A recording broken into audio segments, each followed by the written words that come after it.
قل هذه سبيلي أدعو إلى الله على بصيرة أنا ومن اتبعني وسبحان الله وما أنا من المشركين. بسم الله الرحمن الرحيم. الحمد لله رب العالمين وصلى الله وسلم على خاتم الأنبياء والمرسلين سيدنا محمد وآله وصحبه أجمعين وبعد. In the name of Allah, the Beneficent, the Merciful, I begin with the greeting words of Islam. Assalamu alaikum wa rahmatullah. And these are the sincere words of peace, and we pray that the few moments that we spend together today would not only be a source of peace, but a source of understanding. We are living today in rapidly changing times. The world has developed the ability to send information to all parts of the planet, to all continents simultaneously. We have developed the ability to extract information from the ancient ones and also to project ourselves into the future. And so it is of critical importance to us today that we recognize the fact that the global village that we are living in is made up of different nations and different tribes, and that the sorrows, the happiness, the history, the records, the oral traditions, the written traditions of all people should be put together to develop an international understanding of our world. And then with that international understanding, we would be able to better understand what actually is going on in the world today. As a young man growing up in America, of West Indian origin, I began to question my own identity. I began to question the roots of the peoples who made up my own family. And from this personal search, I recognized the fact that the Americas are made up of people who have traveled from different parts of the world, who have interchanged information for centuries. And that it is crucial when we look at the history that we recognize the fact that contributions have been made to this part of the world as well as the whole planet from the beginning of time. The danger of the rapid rate of the dissemination of information is that while we can educate people throughout the planet simultaneously, we can also confuse people throughout the world at the same time. One of the most dangerous aspects within confusion is stereotyping. And that is to take an individual, a race, a religion, and to prejudge that race, to put negative characteristics, negative traits, to impose the wrong understanding on the history of a people, or to impose the act of a small group of that nation as though it is the actions of the whole nation. That stereotyping has caused suffering with people throughout the planet. Within the Americas, we recognize at the turn of the millennium that stereotyping can be one of the causes of great calamity within our times. But I believe sincerely that if we are honest to ourselves and honest to the sources, that we try constantly to go to the primary sources of information and to be honest with these sources and to bring them forward, that we can develop the type of society that would appreciate the contributions of people of all nationalities and of all religions. Recently we have recognized that Muslims who come from all parts of the world to America have been stereotyped. That for some reason Muslims have been put into the category of being terrorists or fundamentalists, and even some of the Islamic community itself believe that they are actually foreigners. They believe that they are a small ethnic minority and that they have recently come to the Americas. But the reality is, we recognize that Islam has a long tradition, not only in the East but in the West.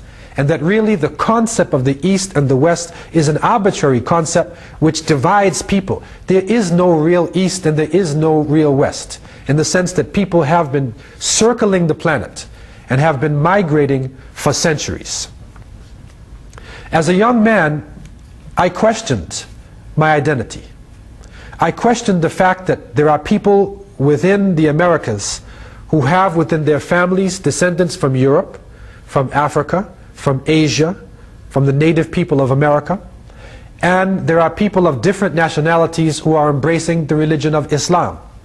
And so what I recognize is that our world, the so-called Western world, is really a civilization which has been developed on the achievements of the great civilizations who have come from the beginning of time. I questioned not only my personal identity, but I also began to question history. Is that history really the story of all of the peoples, or is it projected in a Eurocentric way, in the sense that it is centered within Europe and it does not recognize the contributions of the people of the world? The most important story for me in this personal quest was the story of Christopher Columbus. And as a young person, and looking at Columbus in the pictures, and they always depict him coming to the shores, and Columbus is there on the boat and he looks to the shore and there are native people looking at him. And somehow, through translation, it is said that the people on the shore were discovered by Columbus. And so we recognize that people throughout the planet have this understanding that Christopher Columbus discovered America in 1492. But as a young man, I questioned, and many young people began to question, how can you discover a place when the people are standing there looking at you? The people have lived in this part of the world for over 10,000 years. And so what we recognize is this is a type of cultural imperialism. This is a way of looking at history wherein the achievements of one group are actually wiped out. And so the word discovery is the wrong concept. What we recognize is that there was an interchange going on between the peoples of Europe and the peoples of the Americas for thousands of years. What we recognized is that the Americas enjoyed many different religions and many different travelers who came to this part of the world, and that our civilization has developed over thousands of years of this interchange. In the later part of my life, I had the opportunity to travel not only to Mecca and Medina and to live in the Arabian desert, but also to travel in Africa and in Asia, and then to return to North America, South America, and the Caribbean, and to travel throughout the countries. And what I recognized, especially in the East, is that in understanding the Arabic language, we understand that history has been written in many different tongues, and that the Arabic language itself has carried information from explorers who traveled different parts of the planet. Also, I recognized that the civilization of Islam, that the world of Islam has made a profound contribution not only to the East but to the West. So it is important for Muslims to understand we're not foreigners, we're not aliens, we're not people who just came off the boat, but we represent a civilization that made contact with the native people in America long before Columbus. Now that might sound strange to you, because many people, even though we recognize the fact that Columbus didn't discover America, people cannot come to grips with the fact that there was actually technology, there was actually a civilization that had the ability to reach out to this part of the world. I found this profound truth shining brightly in Andalusia, in what is now known as Portugal and Spain.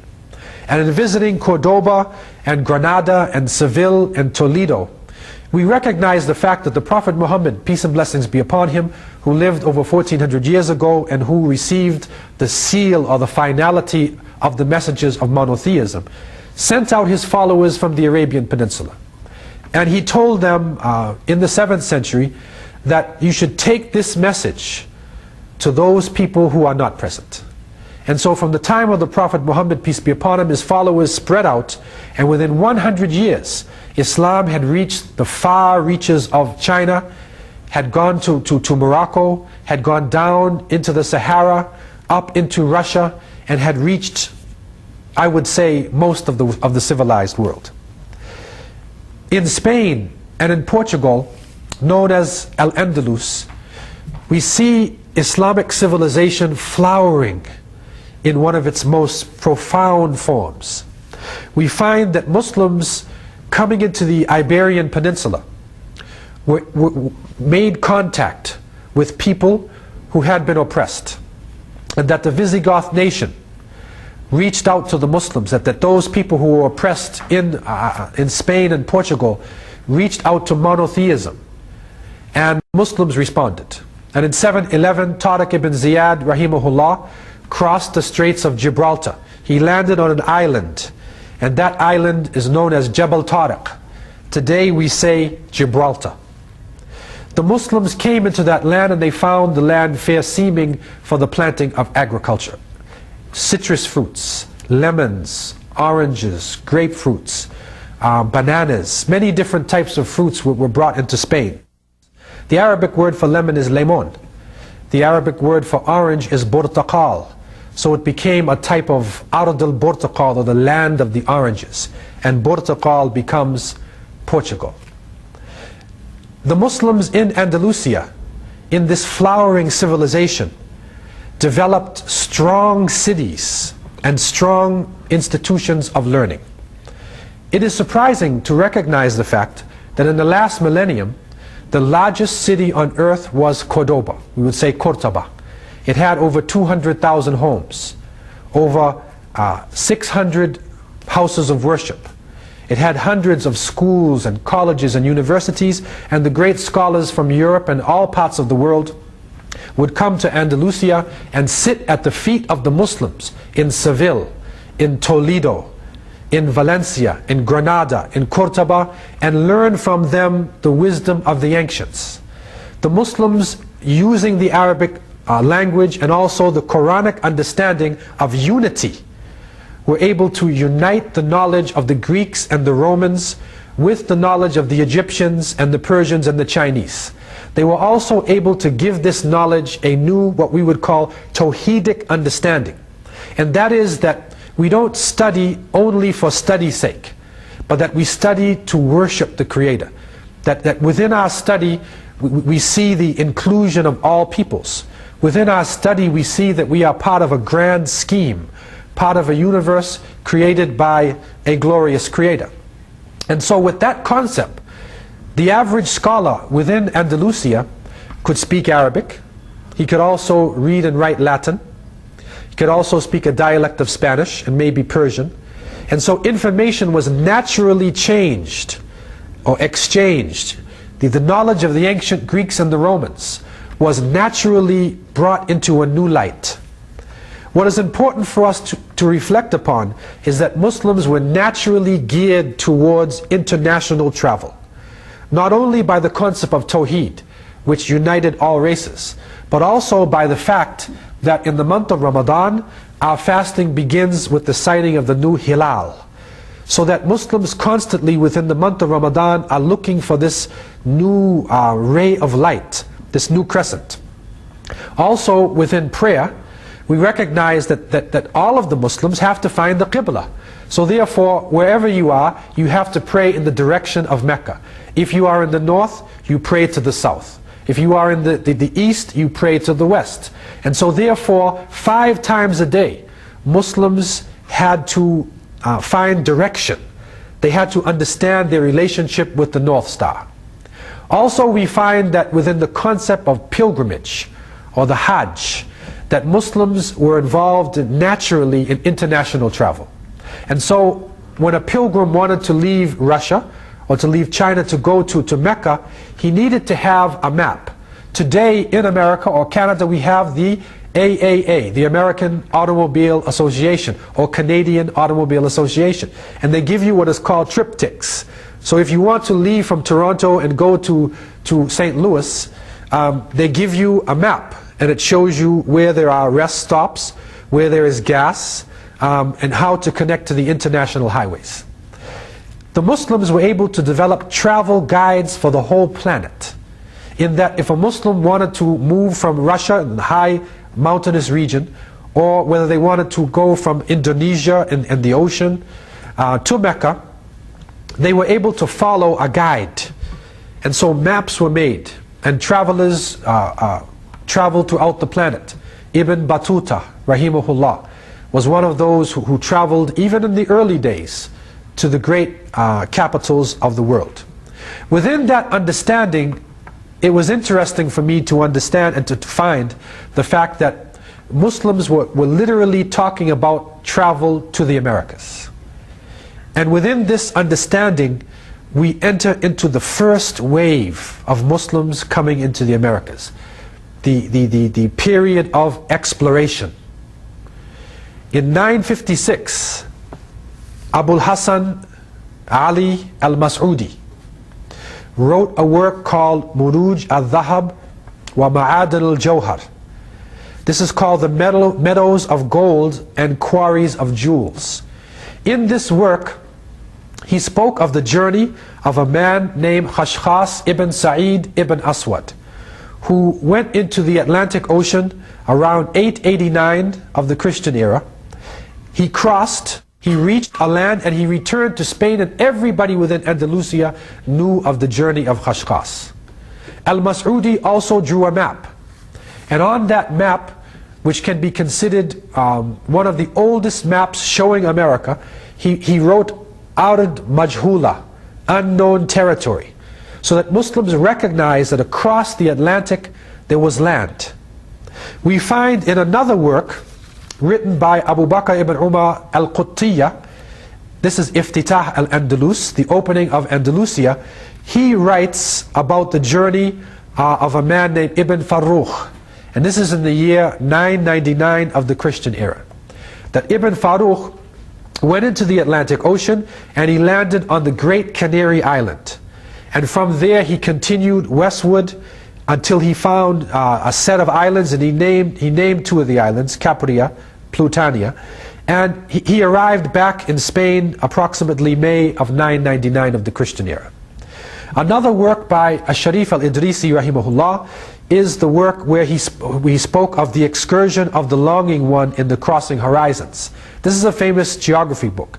Within this writing, Sharif al-Idrisi wrote about the journey of Maghariba, of Muslim seafarers who left the shores of Spain, of Andalusia, and went into the Atlantic Ocean, and they spent a number of days at sea. Finally, they reached deserted island. They left the deserted island and reached another set of islands where they were blindfolded. They were captured.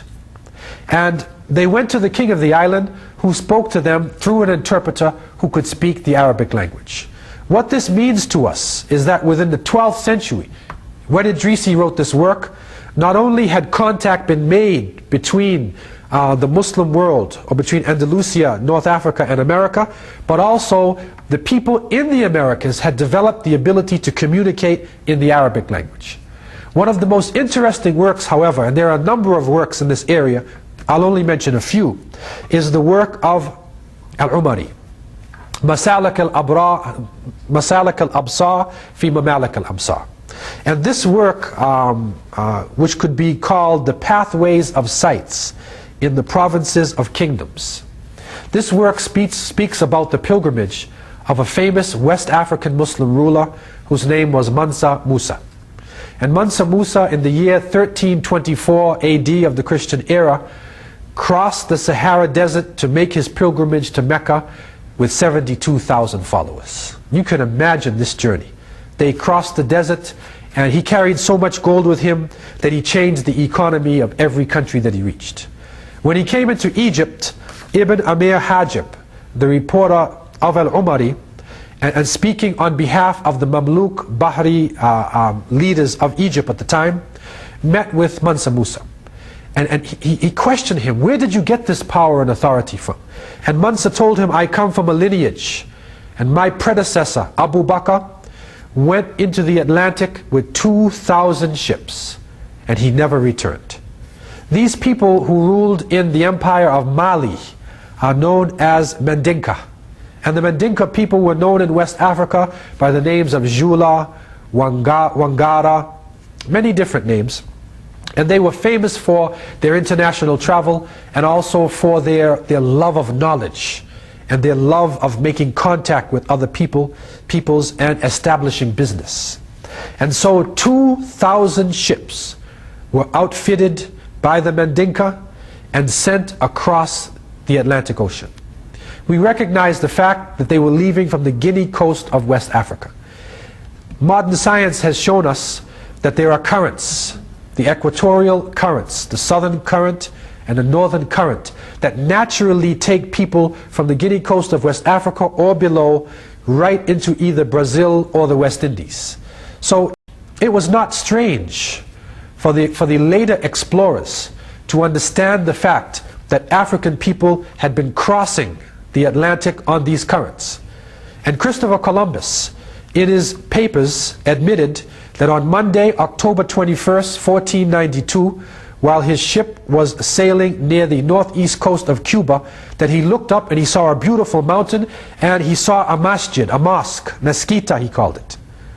Also, Christopher Columbus recognizes the fact, and you find it within his memoirs and on his second voyage, that when he came to Haiti, Hispaniola, that he found from the people who were living there that there were African people who described as black people who had been doing business with the inhabitants of Hispaniola. The people of that island informed Columbus that these African people, who were the African Muslims, actually traded with them gold. They called it guanine. The Indian name was guanine. The name coming out of West Africa is Ghina. And so we find this literally comes from Ghina, Ghani, which means wealth or rich. And when Columbus took back some of the gold to Spain, and he writes this in his memoirs, it was tested. And he found that the metal was 18 parts gold, 6 parts silver, and 8 parts copper.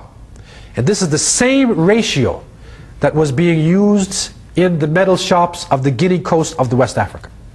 Ferdinand Columbus also recognized the fact that when the explorers or conquistadores, the conquerors, came into Central America, they found people who resembled the Muslims living in Mali on the Guinea coast of West Africa. Ferdinand Columbus describes the women as having earrings that were so heavy and weighted with gold that you could put an egg through the hole within her ear. This is similar to the women of West Africa because gold at that time was so plentiful that people wore heavy golden jewelry. Also, Columbus, on his third voyage, when he landed in Trinidad, he found people who were wearing a type of wrapper or cloth which was similar to the cloth found in Andalusia. On the journey also, they passed a boat. And Columbus describes the people in the boat that the loincloth, that the cloth that the men were wearing was similar to the cloth of Granada, and that he saw women who were actually covering their faces in the same way as the women of Granada. When Cortez, who was actually the first Spanish conqueror to reach the mainland, Christopher Columbus himself never set foot on the mainland.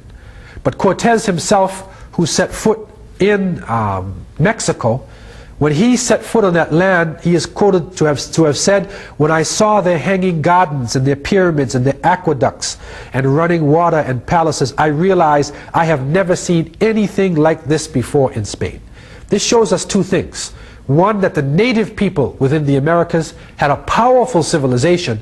And then secondly, it shows us that the contact between China on the western side and between Europe and Africa had been strongly developed by the native people of the Americas. And so what we recognize in the early writings of the Muslim explorers is that it was well known to the people of Islam that the Americas existed. In a controversial work done by Barry Fell, which is called Saga America, he cites proof of the fact that there are inscriptions in the southwest of the United States. And he even found a map that showed Hudson Bay, and it shows Panama, it shows Mexico, and on that map there are islands. And the ancient Libyan script and the Kufic Arabic shows the word Hawa. So they called it Juz' al-Hawa, the islands of the wind. And this can be interpreted as the present day Hawaii. Hawa to Hawaii. Barry Fell also recognized the fact that not only had contact been made, but that madrasas, schools, were set up in Nevada, in Arizona, and going north. He recognized the fact that the writing, which was considered to be the scribbling of the native people, was actually forms of Kufic Arabic and the ancient Libyan script. Within that writing, he found the words Muhammad Rasulullah ﷺ, that Muhammad is the messenger of Allah. He also found one of the inscriptions in Benton on the border of California and Nevada that says Shaitan, or the devil, is the fountain of lies. And so contact was made, and Muslims were actually doing business with people in this part of the world, and they were disseminating knowledge. This is what was found by the conquistadores when the Spanish and the Portuguese first made contact with the Americas. Let us not be fooled by the ancient stereotypes. Let us not be fooled by pictures of people who are supposedly ignorant people, who are not civilized. We have to recognize the fact that the people in this part of the world had pyramids, that they were in contact with other civilizations, and that within that beautiful panorama, or that beautiful conglomeration of cultures, Muslims played a strong role. The Mandinka people, traveling from the Guinea coast of West Africa, and then using the currents, landed in Brazil and landed in the West Indies. And studies have been done to show the fact that these early African Muslims traveled along the Amazon River, and they traveled westward to Lake Titicaca. They also went into Panama, into Honduras, and even into the United States. And Leo Weiner, a Harvard University professor, in his writings Africa and the Discovery of America, not only showed that these Mandinka were in South America, but that they literally mixed with the Iroquois and the Algonquin First Nation people. That the blood of the African Muslims flowed in the blood of the native people. Also their language, and that there were products being shared between the Americas and Africa and Europe. Leo Weiner also recognized the fact that Mandinka writing, mounds, were found in different parts of the Americas. Studies were done to try to translate, decipher these inscriptions, and they recognized the fact that the Muslims, when they reached the southwest of the United States, that they said, the desert is hot, the birds are numerous, and the elephants are tired. So they literally carried with them elephants to this part of the world. One of the interesting phenomena happening in the Caribbean region today is that there is a group of people called Garifuna. And the Garifuna are one of the only African groups within that region who maintain an ancient African language. And the Garifuna literally want to know where they come from, and also they want to be recognized as an indigenous people. That the Caribs and the Arawaks who populated the Caribbean and South America, that the Caribs were made up of people who were yellow skin and red skin, but there were also what we could call black Caribs. These black Caribs, today known as Garifuna, are found in the Caribbean, in St. Vincent, in Dominica, and they're also found within Central America.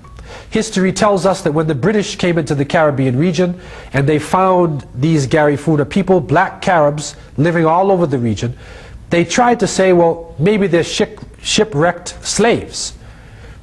But that doesn't hold, because of the fact that Columbus himself and Balboa and all of the different explorers who were coming, whether it be in the Portuguese wave or the Spanish or the French wave, they recognized the fact that there were black people already living within this region. And so the Garifuna people are looking for their roots. And they recognized the fact that within their culture was a modesty for women, that the women naturally covered themselves, and that the crescent and the star amongst them was actually one of the most important gifts that you could give to a person. In November 5th of 1946, the Daily Clarion of Belize in Central America reports When Columbus discovered the West Indies about the year 1493, he found there was a race of half-breeds with woolly hair, whom he called Caribs. They were seafaring hunters and tillers of the soil, peaceful and united. They hated aggression. Their religion was Islam, and their language presumably Arabic. And so this is reported by a paper within the Caribbean region. Another important find, which is one of the hard forms of evidence that we have at our disposal, showing the contact made by Muslims long before Columbus, is the Piri Reis map. This map, which was found by Khalid Edham Bey, and probably presented to the Sultan Salim in around 1517. This map dates back to 1513. And what is interesting about the map is the fact that Piri Reis, that he was using information not only from the ancient people, but that this map is so precise in its information that Piri Reis could not have been only depending upon European sources. Our information tells us that Piri Reis's map contains facts that could not have been known by Columbus. It contains the correct relative longitude across Africa and the Atlantic, all the way from the meridian of Alexandria, Egypt to Brazil. The mid-Atlantic islands are shown with remarkable accuracy. The Cape Verdes Islands, Madeira, the Azores, are shown in perfect longitude. The Canary Islands are off by 1 degree of longitude. The Andes are shown on the map in 1513. The Andes were not discovered by Europeans until around 1527 by Pizarro.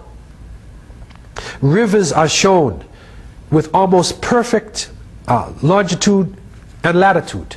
And so we recognize the fact that that accuracy, as well as the detailed drawing of the coastline, could not have been done by people who received information from Columbus and from Balboa, but it was done by people who had been traveling for years, for decades, within the Caribbean, within South America, within North America, and had reached the point where they were able to put down accurate information and send it back to the Muslim world.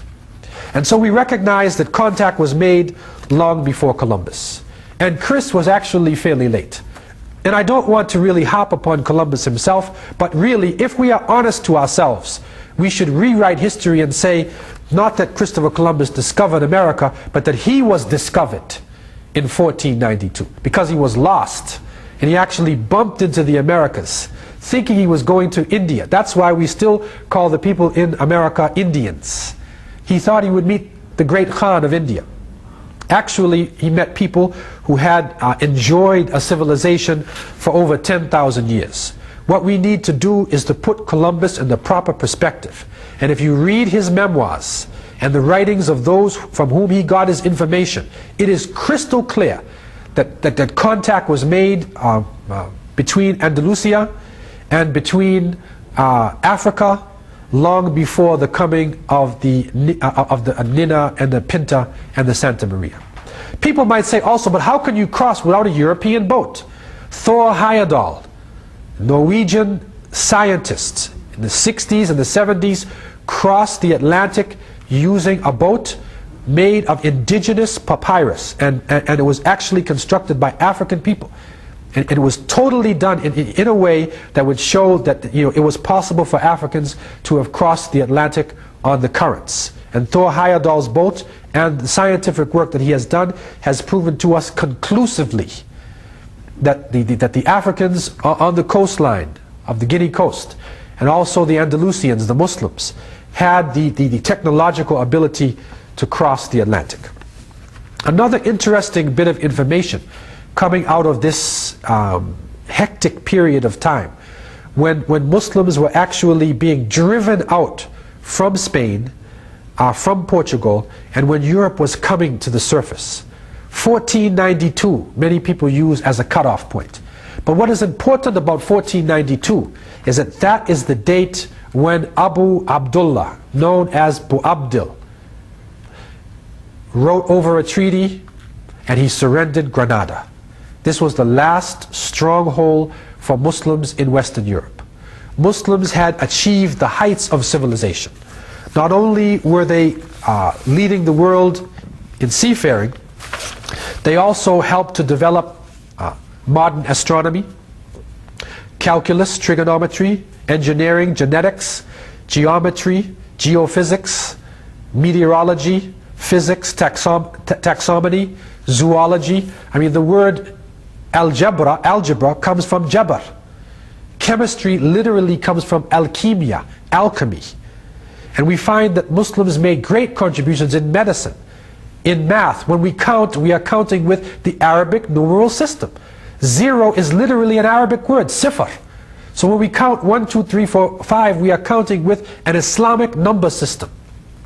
And so Muslims were able to make that contact. But we have to recognize historically, and it's always important to look at history not only just for facts and information, but try to understand what happened to the people.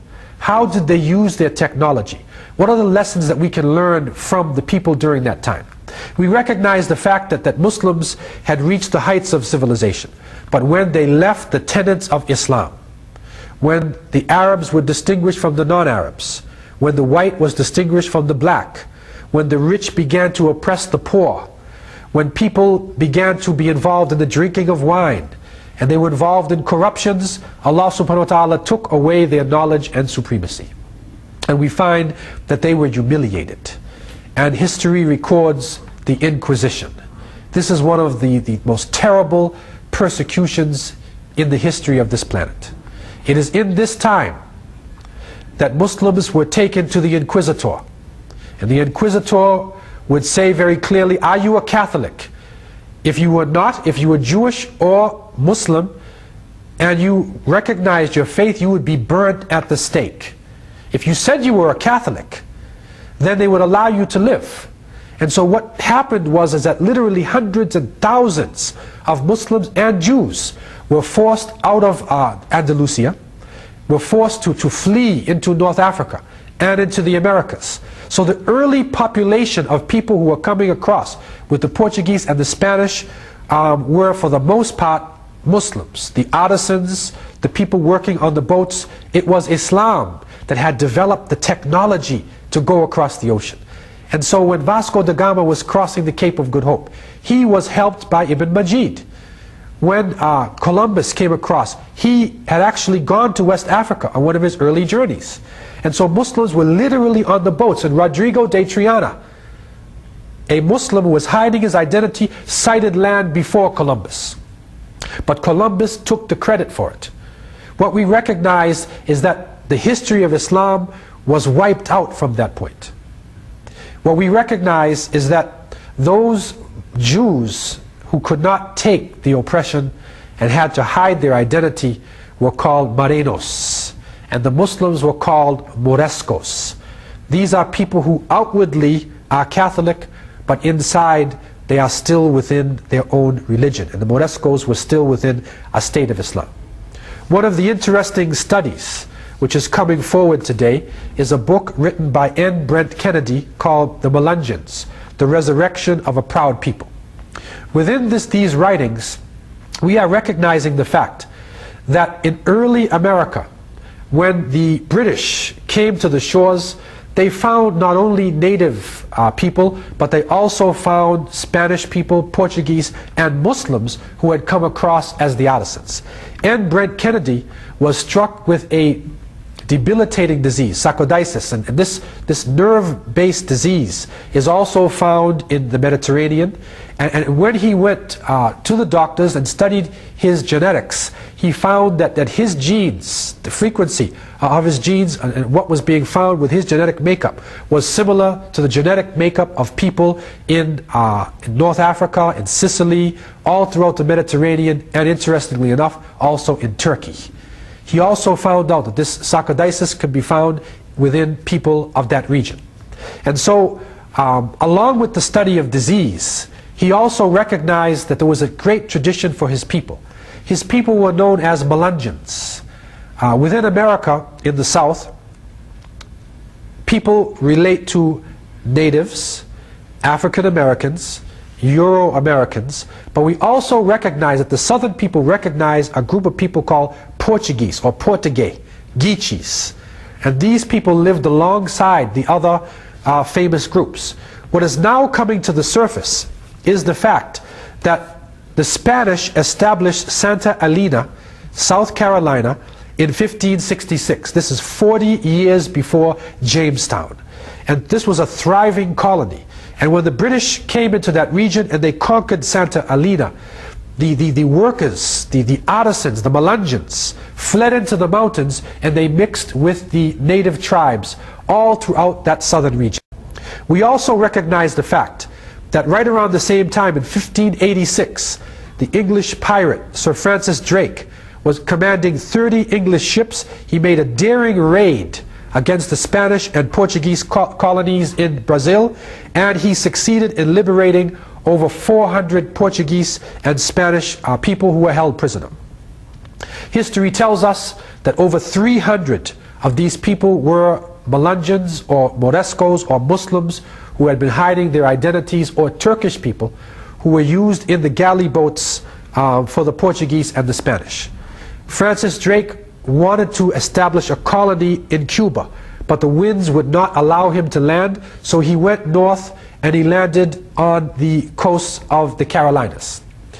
There he led off the Melungeon people, took on British passengers, and these Melungeon people, history records, went inland and mixed with the Powhatan native people, with the Hatteras, with the Seminoles, with the people living in that southern area.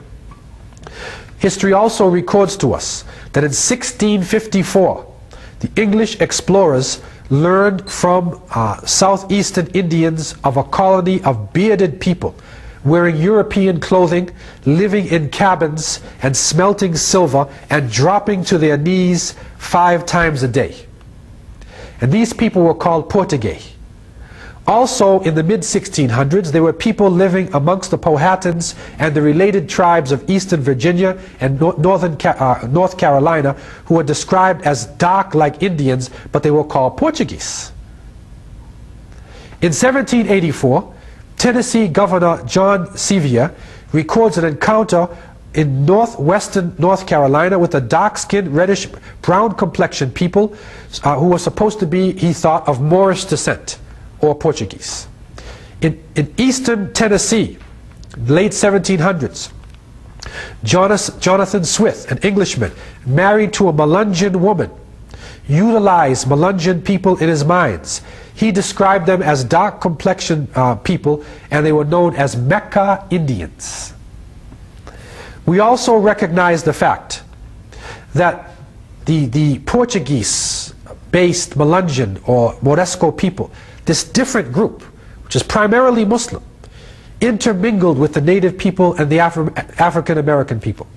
And so today, with this study coming forward, which is now flowering, and this information is giving us another understanding of the United States, with this study we recognize that anybody in the southeastern part of the United States, whether he be of European background, of African American background, of native background, if he has the following names, he could be one of the Melungeons. And I'll name a few of the names: Adams, Adkins, Bell, Bennett, Berry, Bowling, Chavis, Coleman, Collins, Gibson, Goins, Hall, Jackson, Lopez, Moore, Mullins, Nash, Robinson, Sexton, and Williams. History also records to us that the wife of Abraham Lincoln, President of the United States, Nancy Hanks, was a Melungeon. There are many famous people within history, even in recent times, and there's a phenomenon of Elvis Presley. Elvis Presley's mother was a Melungeon. That's that look that Elvis had. It's found all throughout the southeastern part of the United States. The next wave of Muslim migration to the West would be the slavery period. That is a period that could also be described as the time of the coming of captured prisoners of war.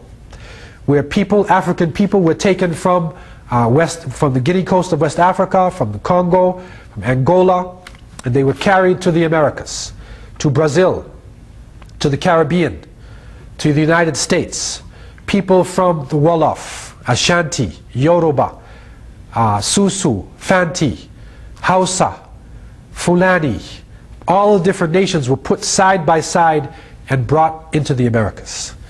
Recent historical documentation shows us that at least 30% of the African people brought into the Americas were Muslim.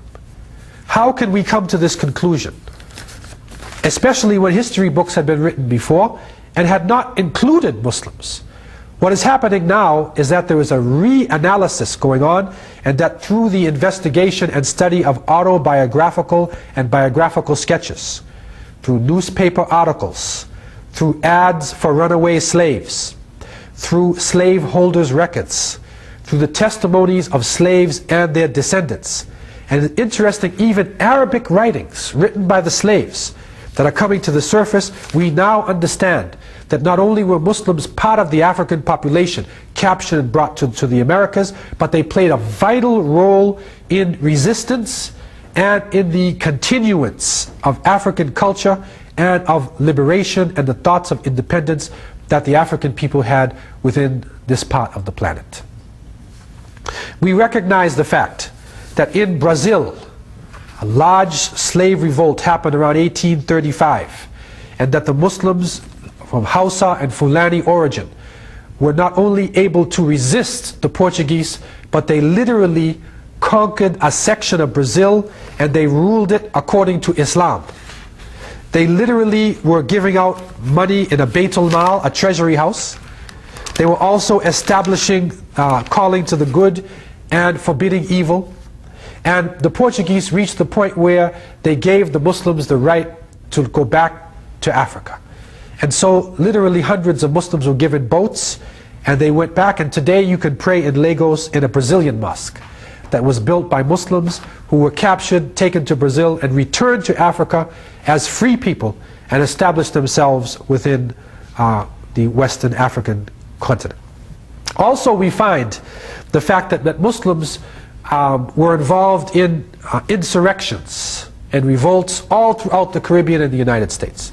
In Suriname, the slave revolt was being led by a man by the name of Arabi.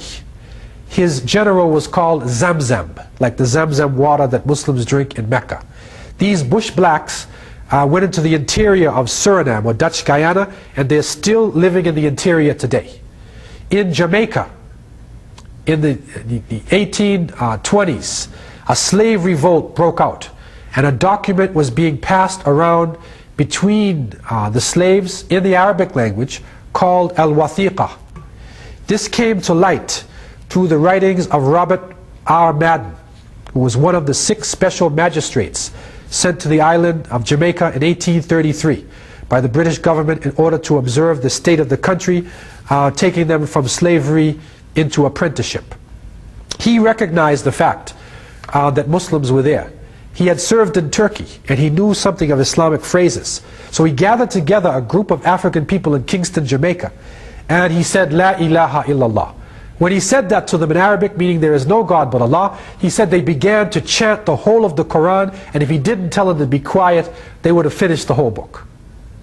He found an underground society of scholars who were communicating with each other in classical Arabic language. They were writing in the script of the scholars of West Africa. One of these writings has come to the surface. It is the writings of Abu Bakr Siddiq, who was known in Jamaica as Edward Dullan. He writes within his memoirs, and I'll read from a portion of it. My name is Abu Bakr Siddiq, born in Timbuktu and brought up in Jenne. I acquired the knowledge of the Quran in the country of Guna, in which there are many teachers for young people. My father's name is Kara Musa Sharif. He said some of the Guna people were obliged to flee to Kong, and on that very day they made me captive. Now he writes at the end of this text, he said, my parents' religion is Islam. They are all circumcised, and their devotions are 5 times a day. They fast in the month of Ramadan. They give tribute according to the law, or zakat. They are married to 4 wives, but the 5th is an abomination to them. They fight for their religion and they travel to Hijaz, which is in Arabia, Mecca and Medina. They don't eat any meat except that which they kill themselves. They do not drink wine nor spirits, as it is held as an abomination to do so. They do not associate with anyone who worships idols or profanes the Lord's name, or does dishonor to their parents, or commits murder, or bears false witness, or who are covetous, proud, or boastful. For such faults are an abomination unto my religion. They are particularly careful, and listen to this, Abu Bakr writes, they are particularly careful in the education of their children and in their behavior. But I am lost to all of these advantages since my bondage. I am become corrupt, and I now conclude by begging Almighty Allah to lead me into the path that is proper for me. For He alone knows the secrets of my heart and what I am in need of. Abu Bakr Siddiq, Kingston, Jamaica, September 20th, 1834. And so within this writing, we find the words of a scholar, educated in Timbuktu, one of the centers of knowledge, Jende, one of the centers of learning on the Niger River. We also find that he communicated with other Muslims in the countryside, Anna Musa and other people. We also recognize that the fate of Abu Bakr was similar to the fate of thousands of Muslims, 30% of the slaves who came into this part of the world. And there is a number of interesting documents that are coming to the surface. There are a number of writings even written by European writers, which are now being reinterpreted. Words are being reinterpreted, where through the understanding of Arabic, to the understanding of Mandinka and West African tongues, we are recognizing the fact that Muslims had a strong presence in this part of the world and should never be taken out of the history books. We recognize the fact that Muslims were living not only in Jamaica and Brazil, but they were also living throughout the Caribbean. And the Muslims had a strong colony even within the United States itself. And so it's important for us within this area of the study to look at words and to look at pronunciations, and also to recognize the fact that names can change with time. There are a lot of interesting words that come even within the United States. I remember reading the stories, Uncle Remus and whatnot, you read about Little Black Sambo. Sambo actually is a West African Fulani word. It comes from like the name Muhammad Athani. So Thani becomes, that's the Arabic, it becomes in Fulani Thanbu. Some people pronounce the tha as a sa, so they say Sanbu. So it becomes Sanbu or Sanbo, and it was said, it was used in America as Sambo. Also Wali becomes like Wali, W-A-L-L-Y.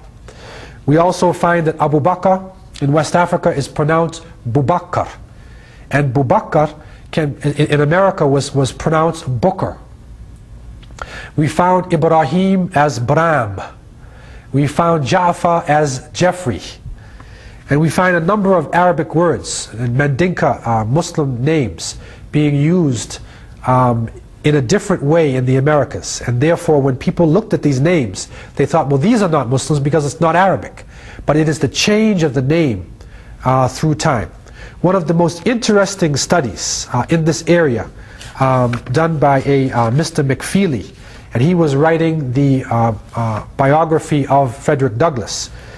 He writes the fact that in the 19th century on the Sapelo Island, there was a for full day speaking slave from Timbo, Futa Jalon in the Guinea Highlands, who could write Arabic and who was the father of 12 sons. His name was Bilali Muhammad. Bilali slides easily into the English Bailey, a common African-American surname along the Atlantic coast. The records of Talbot County list no white Baileys from which the slave Baileys might have taken their name. And an African origin on the order of Bilali is conceivable. And so in that area, with so many children having this Bailey name, there was also another Muslim named Saleh Bilali. So having this understanding Bilal or Bilali becomes Bela, and then Bela becomes Bailey. And what is interesting is that Frederick Douglass, who was one of the famous people in African American history, in the history of the United States, an abolitionist, that his great-great-grandfather was named Bali, while his grandparents were Betsy and Isaac Bailey of Talbot County, the same county along Maryland's eastern shore. So it was Betsy Bailey's daughter Harriet who gave birth to Frederick Augustus Bailey, and he changed his name to Douglass. And so it is very conceivable that Frederick Douglass was a Muslim. Also, Booker T. Washington, who was another famous African American, could have very easily gotten his name from Boubacar, which comes from Abu Bakr. And so we find that Muslims were in large numbers within the United States as well. The Arabic writings of Umar bin Said have recently been brought to the surface, and we recognize his contribution. He was enslaved in Charleston, North Carolina. He was born in 1770 and died in 1864. And he wrote his autobiography in Arabic and dedicated his writing to Allah and His Prophet. We also recognize Ayub ibn Sulaiman of Gambia, born in 1700 and enslaved in Maryland. He wrote the whole Quran from memory, and he prayed 5 times a day and was sent back to Africa after 3 years. We recognize Ibrahim Abdurrahman of Guinea, a warrior and Amir, born in 1762. He was enslaved in Mississippi and returned to Africa in 1829. We also remember Yaro Mahmud of West Africa, who was born in the 1700s and died at the age of 128. He was freed after 70 years in slavery. We also recognize Alufa Ahuna and Malum Abubakar of Brazil, who in Bahia established an Islamic state and revolted in the famous revolt of Bahia in 1835. There are literally hundreds and thousands of people whose names cannot be mentioned, but we recognize the fact that they had a tradition of resistance, and they left in the minds of their children a feeling to search for religion, not to accept what was imposed upon them, but to search for the truth of the religion of Jesus and the religion of all of the prophets. We recognize the fact that in the early 20th century, the majority of the Islamic leaders, or pseudo or proto-Islamic leadership that had developed organizations in the northeast corner of the United States, in Detroit, in Chicago, in New York, that the majority of the leadership was coming from the Carolinas and Georgia. That this tradition was being passed from one to another. We recognize that Umar bin Said wrote the Quran from memory. He also wrote from the Risala of Ibn Abi Zayd al-Qayrawani. And so the Maliki madhab, the Maliki school of thought, which is one of the famous schools of Islamic jurisprudence, was alive and well amongst the slaves and was being passed on as the tradition. This is part of the history of America that needs to come to the surface. What we can also conclude is the fact that Muslims had a strong history and a strong culture of Tawheed, and that is the inclusion, monotheism, to include all people as one human race. Also to recognize the fact that there is one God and that we all come from that Creator and we all will be returning to that Creator. That understanding is needed today in America in the confusion of religion and the state.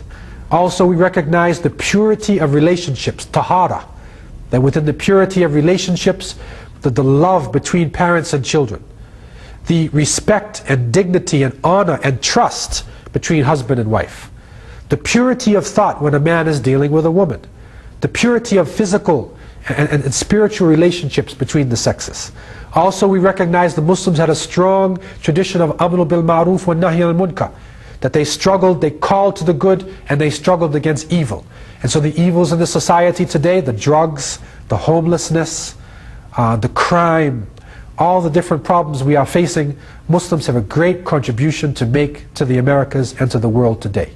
And I only pray that our few moments that we've spent together today would be a source of understanding and would help us to have that feeling of inclusion, that we all can be part of one family, one human family, under the Creator of the heavens and the earth, and go into this new millennium hand in hand, go together as one race, and to try to look at the best aspects of each other and not to fall in the danger of stereotyping. I pray that Allah would accept this from me and would clear all of our hearts and would give us the best in this life and the next.